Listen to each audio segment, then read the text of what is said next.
Halo teman-teman, Bitcoin update di YouTube Long ya. Seperti biasa 2 hari sekali saya update. Kalau teman-teman belum follow, subscribe, boleh di follow, subscribe dulu.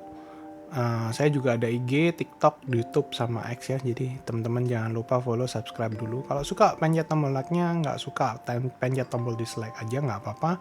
Saya update hari ini pre FOMC ya. Selain pre FOMC, saya juga update teman-teman nanti malam itu selain FOMC juga ada Trump Speak 8:30 ya. Nggak tahu dia mau ngomongin apa. Sepertinya mau ngomongin urusan US Iran. Semoga nggak jadi ajang untuk market itu jadi takut ya, jadi nggak berani ya, karena kemarin itu kita dapat rejection ya. Ini karena YouTube Long saya jelasinnya bisa lebih panjang detail ya. Semalam itu kita dapat bad news ya, seperti biasa ya, dari US Iran. Ini Irannya yang ngasih statement sebenarnya yang kurang bagus gitu teman-teman. Statementnya bahwa Iran itu nggak akan menandatanganin perjanjian kalau andai kata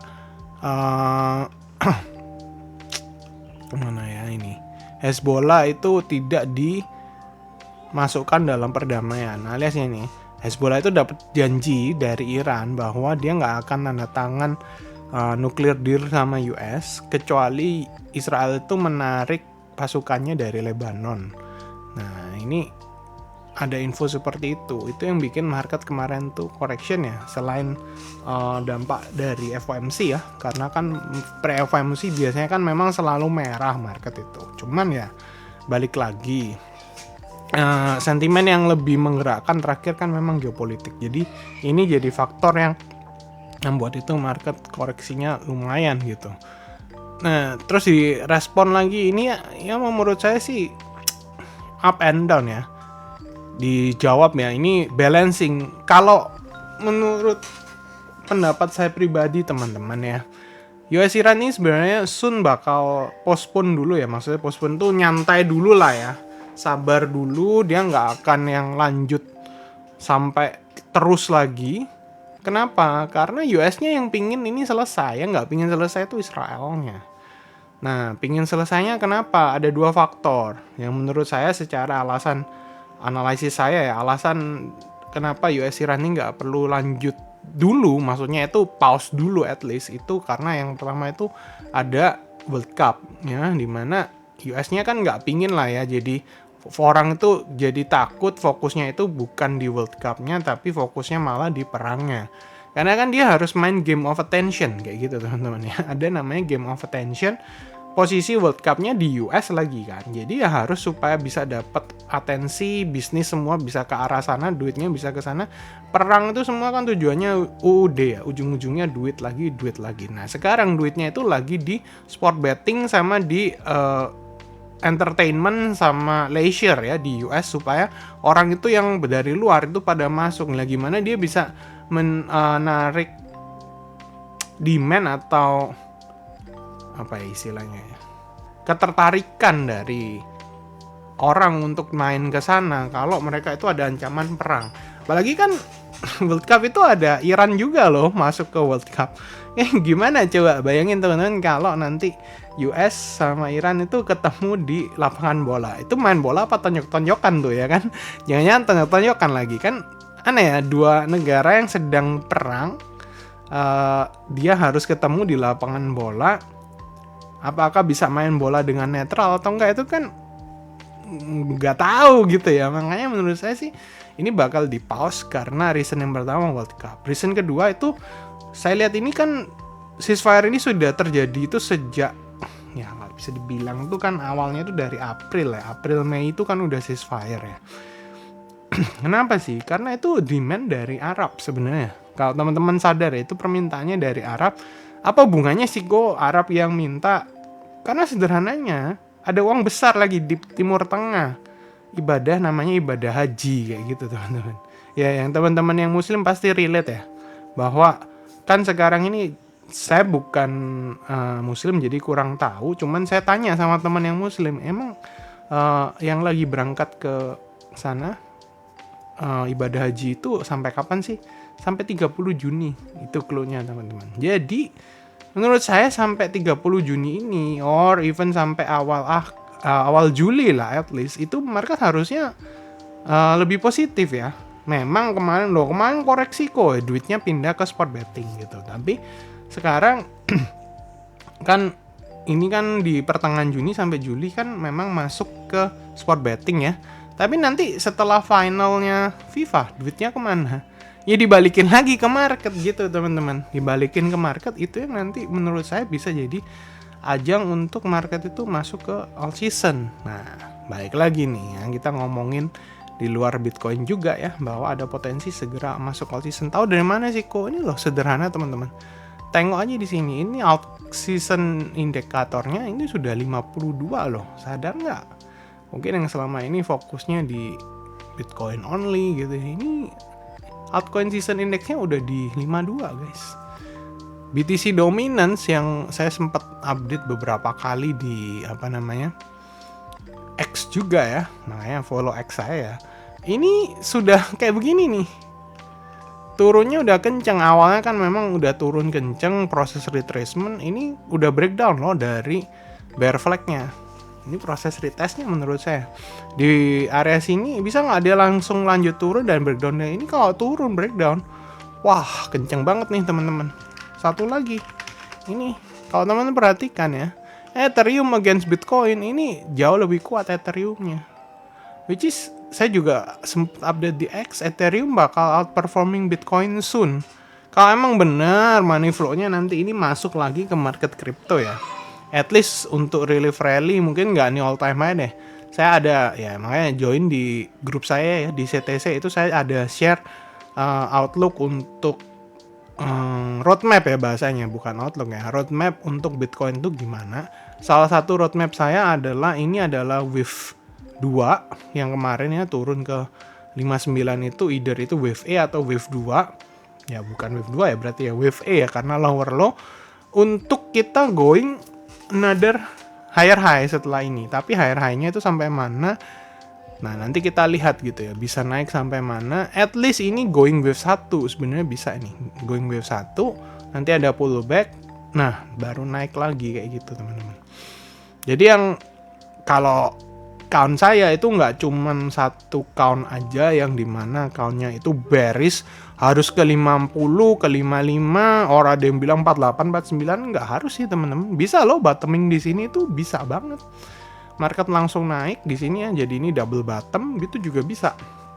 Nah, pada saat itu terjadi, ya misal ini Bitcoinnya wave 1 masih belum strong naiknya ya, atau ini wave D gitu ya, saya nggak tahu ya antara wave D atau wave wave D atau wave 1, kita lihat nanti kenaikannya gimana. Nah cuman di saat Bitcoinnya naiknya itu poco-poco, Ethereumnya ini very strong loh. Ini Ethereum naiknya kenceng banget kayak gitu. Ini saya sudah sampaikan berkali-kali kayak gitu ya, makanya pada saat itu terjadi ya harapannya kita bisa akan lihat all season soon Ethereumnya outperforming Bitcoin. Nah, biar nggak melebar kemana-mana, saya update di Bitcoinnya harganya ini sampai ke target saya ya. Yang pertama di kenaikan kemarin kan memang di area 65 itu sudah saya sampaikan. Ini saya nyalain Fibonacci-nya wave 4 ya teman-teman ya. Target pertama kan 65.700 sudah di-tap. Target kedua itu di area 67. Saya sampaikan kemarin ya. Bisa sejauh-jauhnya memang 67.900 ini ya, ngambil di 50%, tapi naik sampai ke 67.000 itu bisa. Kenapa sih kok 67? Karena 66-67 itu memang adalah area SNR gitu teman-teman.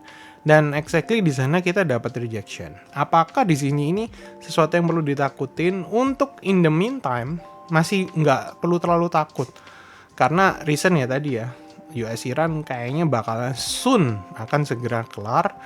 Tinggal ntar malam nih validasi dari Kevin Wars gimana economic sama interest rate projectionnya di tahun ini. Kalau dia tidak mengurangi projection untuk potong suku bunga, or even dia tambahkan misal potensi potong suku bunganya yang awalnya itu hanya satu kali ini ya teman-teman ya, lihat di sini. Kalau dia di sini nanti keluarinnya itu awalnya kan 3,4, ini kalau bisa keluar 3,1 aja yang ini ya interest rate projection current, Ini turun ke 3,1, market rally-nya rally hard, teman-teman. Kalau tetap di 3,4 pun masih naik, cuman ya nggak terlalu strong. Nah, ini juga nih yang first year kuartal 2 alias di 2027. Ini kalau tetap di 3,1 or even turun sampai ke 2,7, wah bisa naiknya kenceng ya, 27 28 ya. Nah, itu bisa naik kenceng marketnya. Alright, ya nanti kita lihat gimana US Iran sepertinya soon validasi akan at least ya 60 days itu kan dia mau postpone 60 hari. Berarti kalau dari tanggal 19 ya, yang apa aja 20 deh tambah 20 Juni, Juli, Agustus itu baru market akan mulai start correction again kayak gitu. Mungkin di pertengahan Agustus market akan koreksi lagi. Tapi di saat itu 2 bulan ini bisa jadi masuk all season kayak gitu. Ya. Bitcoin update-nya tadi kan kalau di reel saya ya, YouTube Short saya sudah kasih juga. Ini potensinya ya memang bikin descending triangle, ngevisit area-area di bawah ya, ada fair value gap. Ini kalau tarik Fibonacci dari sini. Ya. Ini sekarang nggak tahan di 50%. Kemungkinan sih ngevisit di area 702 atau 786 ya, 64600, 64400 baru nanti dapat reaksi. Worst case-nya paling 64.000 udah reaksi lagi.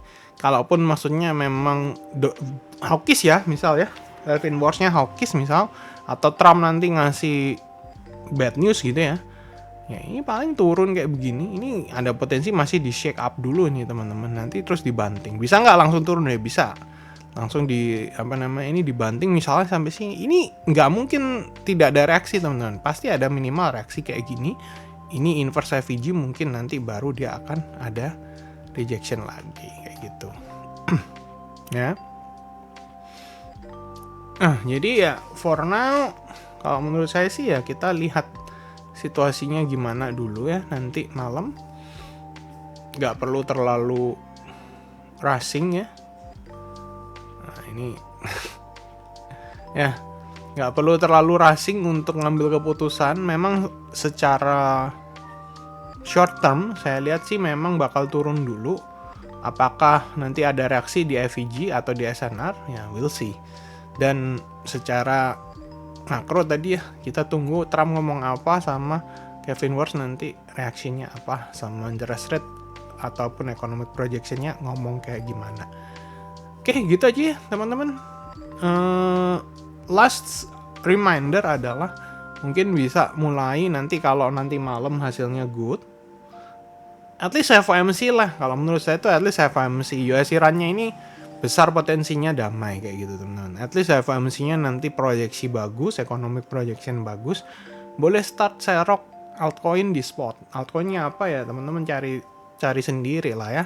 Kalau buat saya sih, masukan saya sih ya altcoin yang sudah ada ETF itu yang pertama, yang kedua adalah altcoin yang made in USA, yang ketiga adalah karena ini summer carilah koin DeFi, itu aja salah satu potensi yang bisa naiknya kencang. Kalau teman-teman perhatikan ya itu di futures market ya yang pada naiknya kencang luar biasa ya koin-koin DeFi itu. Kenapa? Sentimennya DeFi summer gitu. Oke guys, that's it for me update-nya buat hari ini. See you in the next update guys. God bless. Bye bye.